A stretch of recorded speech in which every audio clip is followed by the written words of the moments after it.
전화 6대. 네, 전화 6대 기사 같이 볼까요?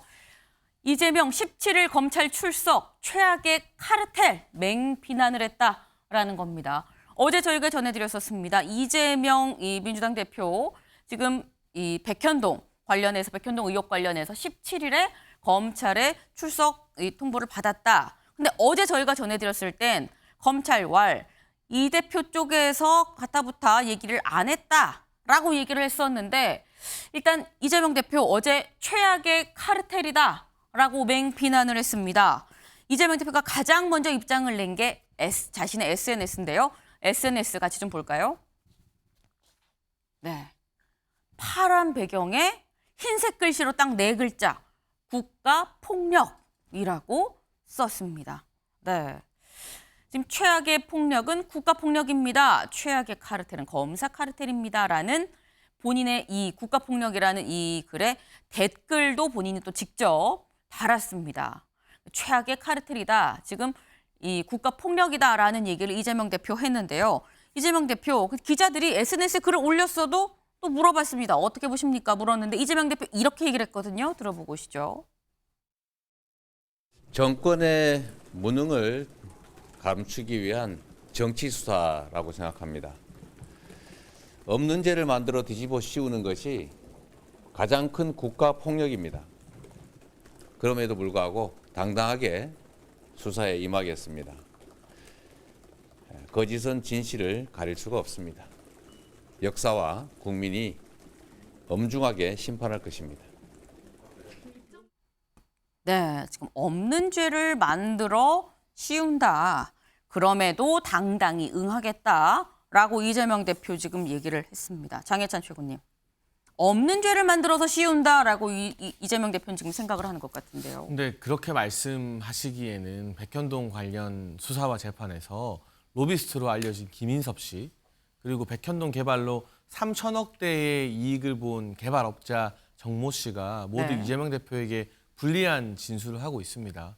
최근 드러난 진술을 보면 정모 씨는 200억 정도를 김인섭 씨에게 보내기로 약정을 했었던 것 같은데 네. 그중에 절반은 두 명의 몫이다라는 이야기를 들었다고 하고요. 그 2명을 자연스럽게 이재명 대표와 정진상 실장으로 알고 있었다라는 진술이 나왔고 네. 김인섭 씨 같은 경우도 재판 과정에서 또 검찰 수사 과정에서 본인이 이제 소위 이 백현동 허가받는 작업에 뛰어든 이유로 네. 이게 당초 업체가 원했던 것은 2단계 토지 상향이었는데 네. 이게 갑자기 4단계로 상향되는 과정에서 무슨 일이 있었는지 상세하게 다 진술하고 있다는 보도가 나오지 않습니까? 그러니까 검찰 입장에서도 소환 조사 출석을 요청했다는 건 제가 봤을 때 구속영장 청구 내지는 불구속 기소 전에 최종 단계라고 봐야 될 것 같습니다. 그래서 마지막 이제 이 김인섭 씨와 이 정모 씨, 개발업자 네. 정모 씨의 진술을 이재명 대표에게 확인하는 과정을 거치기 위한 단계로 보여져서요.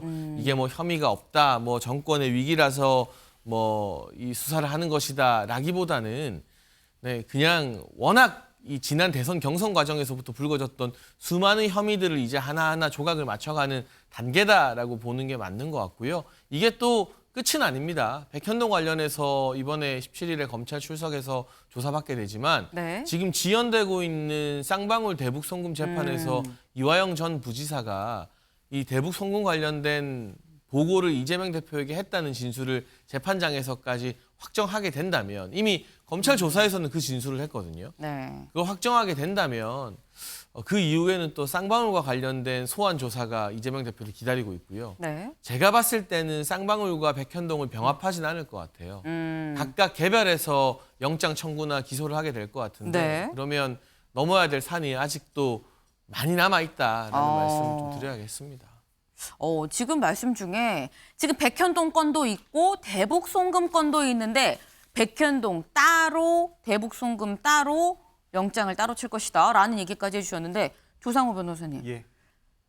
지금 말씀 어떻게 들으셨어요? 따로 영장을 칠 거라는 전망에 대해서 어떻게 보십니까? 뭐 계속 그렇게 릴레이로 좀 하고 싶겠죠. 왜냐면은 굉장히 지금 정부가 위기에 있고 네. 그 위기가 지금 한두 번이 아니에요. 아주 상시적으로 계속 흐르고 있거든요. 그러니까 계속 그 위기의 국면마다 카드를 쓰고 싶겠죠.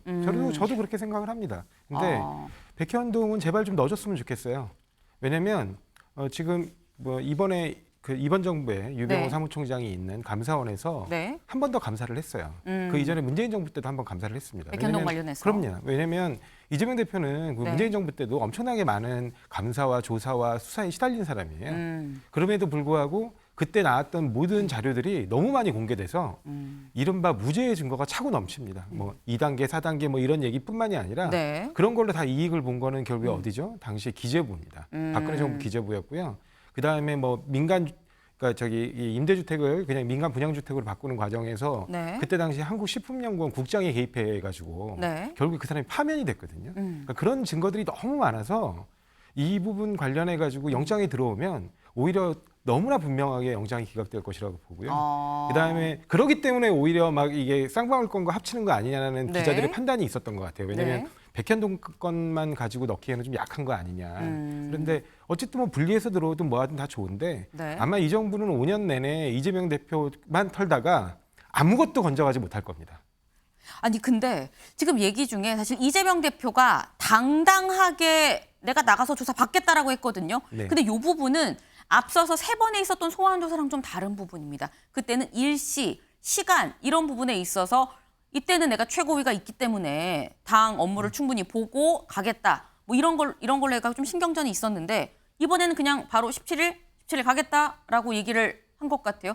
왜 다른 걸까요? 일단은 우리 최고위 같은 경우는 월수금의 민주당의 네. 경우에 열립니다. 근데 지금 이번에 특정한 날짜는 공교롭게 또 목요일이기 목요일이에요. 그래서 최고위 자체는 없고요. 네. 그다음에 원래 또 이재명 대표 입장에서 나 개인에 관한 뭐 물론 그 정치 탄압성 수사지만 나 개인에 관한 수사의 문제로 당무에 지장을 주는 왜냐하면 이게 그 170석에 가까운 그 거대 여당의 네. 당대표 아닙니까? 그러니까 그런 공무를 수행하는데 지장을 주는 문제를 가지고 내 개인 일과 같이 엮이고 싶지 않다. 그런 것 그래서 때문에 주말을 맞습니다. 얘기를 주말 조사를 했었잖아요. 원했던 건데 근데 목요일인데 나간다는 거 아닙니까? 계속 그 문제 가지고 실랑이를 했고 저번에도 이미 검찰에서는 그걸 결국에는 거부했어요. 네. 그러면서 평일 나가게 되거든요. 두 번째 조사 때는.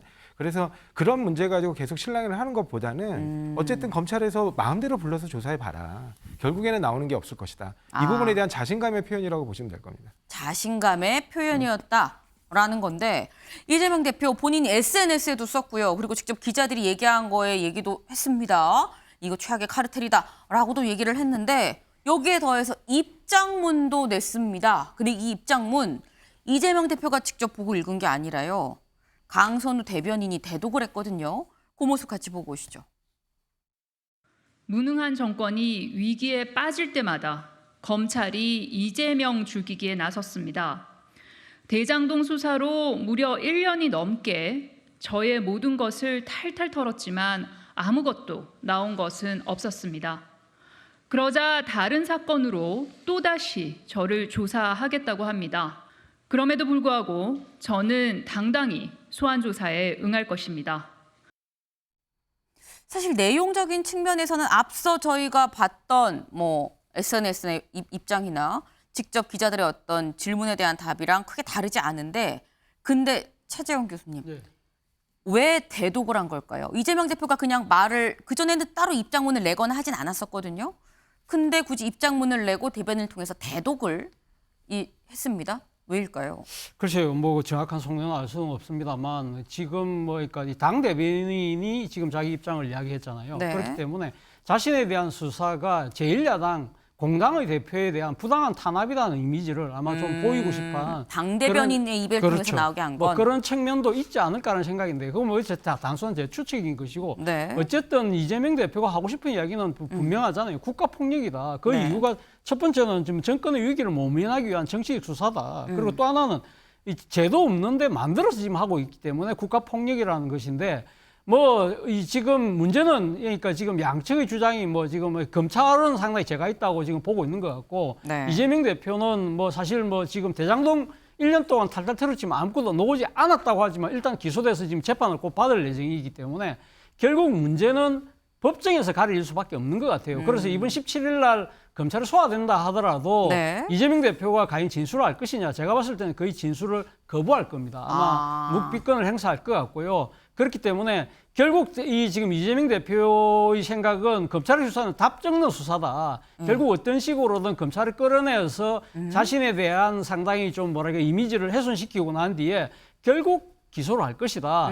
그래서 결국 그럼 재판에 가서 이제 지금 진실을 가릴 수밖에 없는 것인데 네. 하나의 가정이 또 하나 남아 있죠. 소위 말해 지금 현역 의원이기 때문에 만약에 회기 중에 만약에 영장을 신청할 경우에는 이 지금 이제 불체포 특권을 어떻게 할 것이냐의 부분인데 본인이 지금 불체포 특권을 내려놓겠다고 이야기를 한 상황이기 때문에 네. 과연 회의가 시작됐을 때 이 부분을 과연 민주당이 어떻게 매끄럽게 처리할 것이냐. 그리고 또 하나의 그 가정은 만약에 영장을 지금 구속영장을 청구할 거 아니에요? 그렇다고 한다면 법원에서 이것을 기각할 것이냐 아니면 발부할 것이냐에 따라서도 정치적인 여러 가지 이 지금 파장들이 일어날 수밖에 없다. 그렇기 때문에 어쨌든 국민들 입장에서는 상당히 이러한 상황을 계속적으로 지켜볼 수밖에 없는 상황에서는 네. 상당히 좀 뭐랄까요, 좀 짜증도 나고 피로감. 또, 예, 피로감이 커질 수밖에 없는 상황인 것 같습니다. 네, 이게 소환엔 당당히 임해도 가서 묵비권을 행사할 가능성이 높다라는 그런 전망도 또 새롭게 나왔습니다. 네, 박봉건 의원님. 지금 이제 이번 네 번째 출석이 될 텐데 지난 세 번째하고 달라진 게 하나도 없습니다. 그 세 번 출석하면서도 항상 했던 이야기가 뭐 정적 제거를 할지 없는 죄를 만들었다할지 또는 뭐 이제 야당 탄압이랄지 그리고 항상 주장했던 게 내가 검찰에 가서 당당하게 밝히겠다고 그랬어요. 네. 그러면 언행이 일치가 돼야죠. 근데 지금 지난 세 차례 모두 당당하게 밝히겠다고 이야기했지만 네. 검찰에 가서는 진술을 거부하는 묵비권 행사를 했고 그럼 검찰이 가진 선택지는 뭡니까? 해명 기회를 줬는데 해명하지 않으면 기소할 수밖에 없는 거예요. 다시 말하면 이번에도 당당하게 말하고 나서는 또 가서 진술 거부권 행사를 하면은 기소가 될 수밖에 없는 거고 그리고 이 모든 문제는 상식적으로 바라보면 됩니다. 백현동 건 같은 경우는 4단계 용도 변경을 해서 자연 녹지지구를 준주거 지역으로 바꿔가지고 그 아파트를 지어가지고 시행업자가 3천억 넘는 이익을 얻었고 그리고 산지관리법을 위반해 가면서까지 50m 옹벽을 쌓게끔 허용을 했단 말이에요.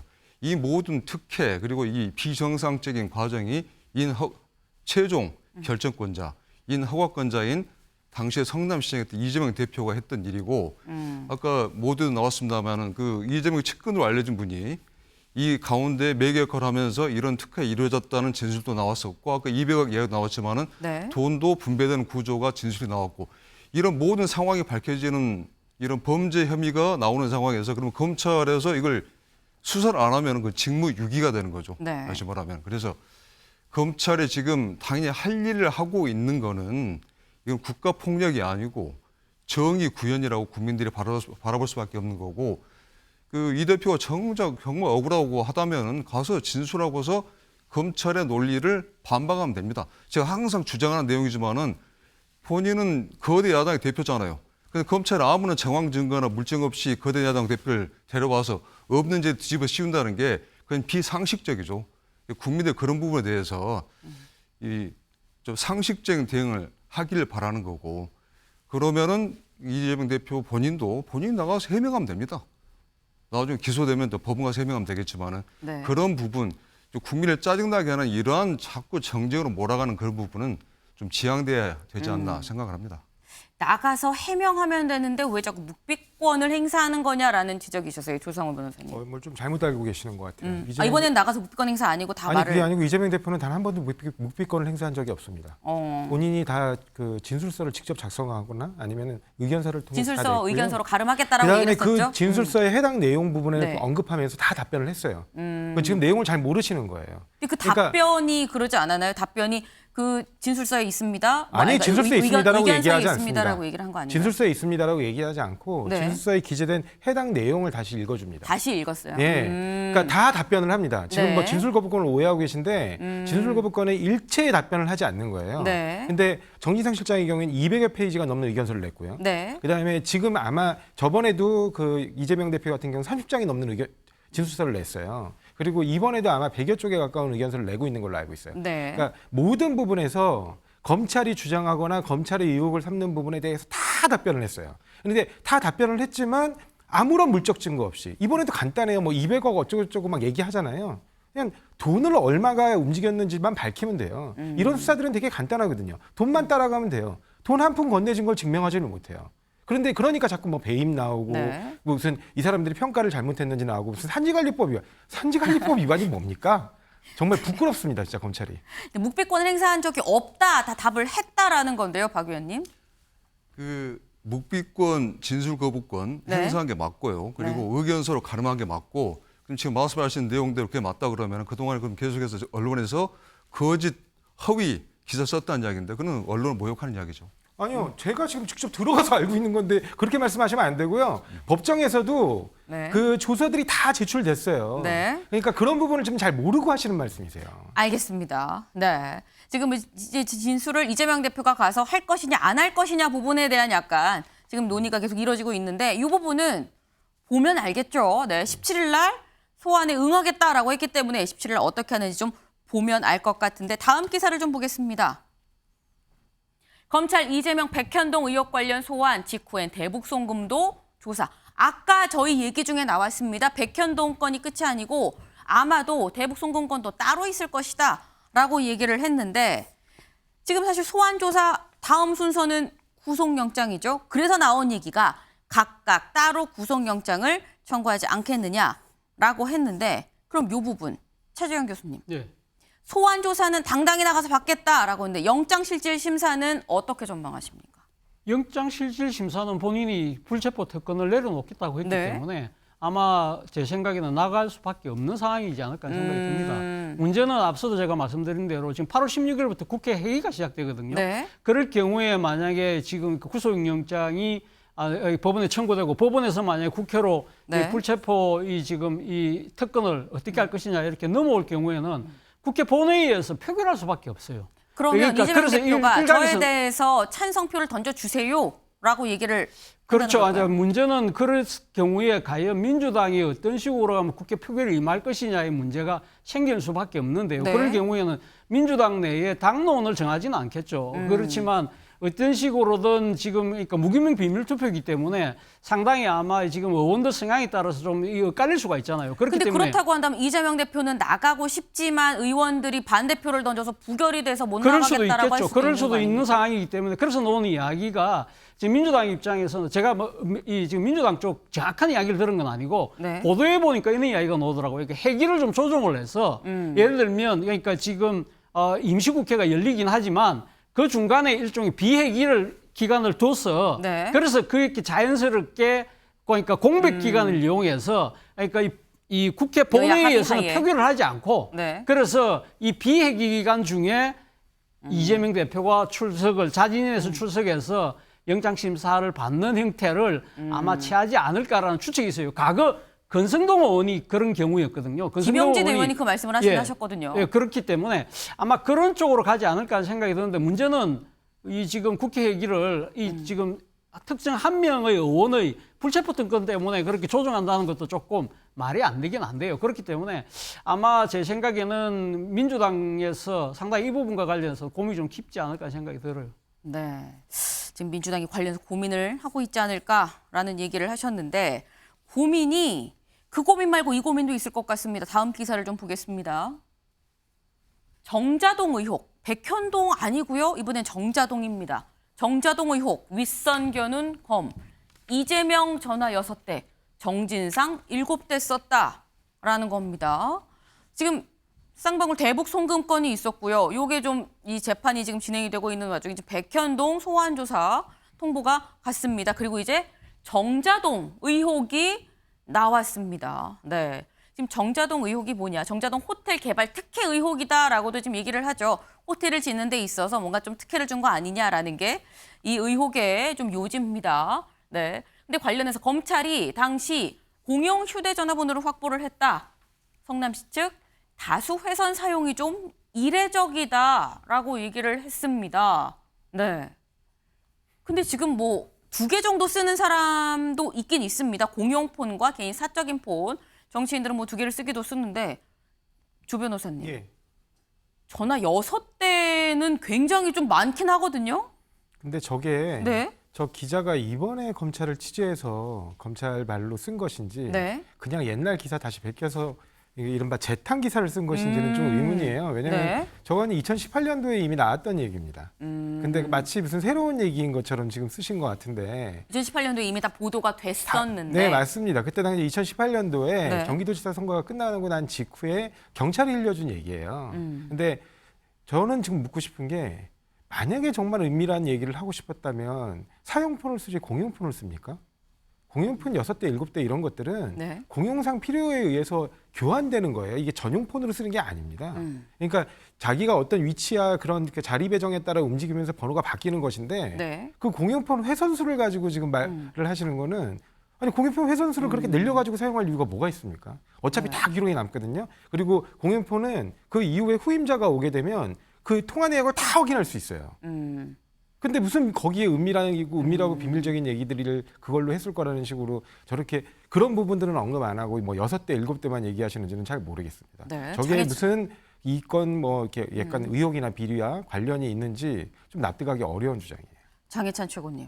지금 이게 개인 폰이 아니라 공용 폰은 6대가 아니라 10대든 20대든 그게 무슨 의미가 있냐라는 취지로 말씀을 하셨거든요.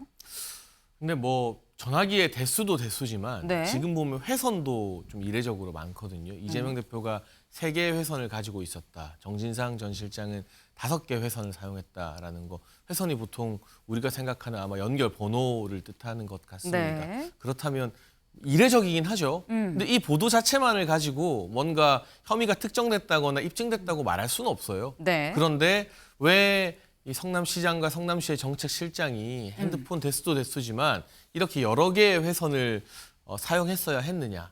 그리고 이 회선으로 뭐 지금 1년이 지나면은 통화 기록이나 이런 걸 찾기는 좀 어렵다고 하는데 네. 어떤 연락을 취하고 특히 이 정자동 특혜의혹과 관련된 호텔 개발업자들 또 중간에 낀 로비스트들과 어떤 연락을 취했느냐 등등을 추가적으로 검찰이 더 찾아내서 입증해야 되는 문제기는 한데요. 네. 근데 국민의 보편적 상식으로 봤을 때 고개를 좀 갸웃거리게 하는 대목인 것만은 분명해 보입니다. 네. 말씀처럼 이 자체가 뭐 혐의가 있다라고 볼 수는 없는 부분입니다. 하지만 약간 정황적인 측면으로 지금 나온 것 같은데요. 왜 다회선 그리고 여러 대의 휴대전화를 썼느냐라는 부분. 요 얘기가 지금 나왔다는 건 뭔가 검찰이 지금 윗선을 겨눈 거 아니겠느냐라는 기사 속에서 지금 같이 나온 거죠. 검찰이 정자동 사건으로 뭔가 본격적으로 수사를 하고 있는 것 같다라는 얘기였습니다.